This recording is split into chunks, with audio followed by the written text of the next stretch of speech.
Hello guys! Ako si Osang Sikadora. Panoorin niyo po ito. DNA test kay Mayor Guo pinalagad ayon sa Abante News.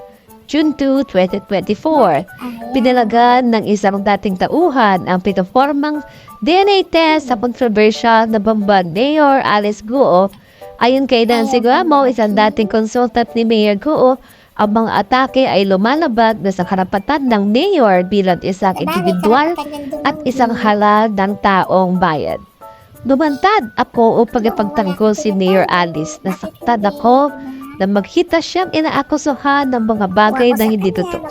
Hindi ito usapin ng politika, kundi ang pagkatao at dignidad ng isang tao na walang sawang nagdilikod sa bayan. Bilang isang kaibigan at kakilala, hindi ko maatim na manahimik habang siya'y nilalapastanan, bahayag ni Gabo. Si Gabo, isang accountant, ay personal na nakilala ni Mayor Guo mahigit 10 taon na simula 2012.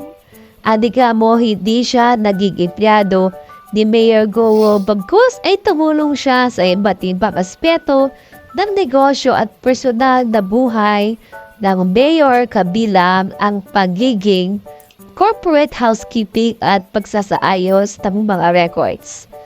Due diligence sa pagpili ng lupa at pagproseso ng e-car, paggawa ng mga dokumento noong December 2015 tulad ng MOA, deed of transfer at assignment of shares para sa pagbenta ng shares ng pamilya Guo. Tumutulong din si Gabo sa mga tauhan ni Mayor Guo sa opisina sa paggawa ng sagot sa mga sulat mula sa LGU at iba pang ahensya ng gobyerno at pagbibigay ng payo sa mga issue sa farm at iba pa po sa peak accounting at reality.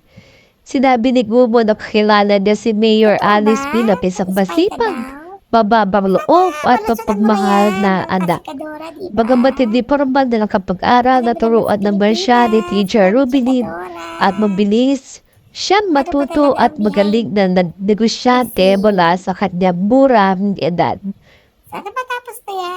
Nakilala rin ni Gabo si Lin Wenyi na pinakilala bilang partner ng tatay ni Mayor Alice.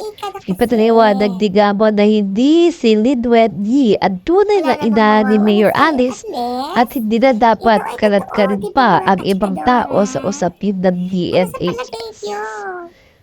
Dahil dito naniniwala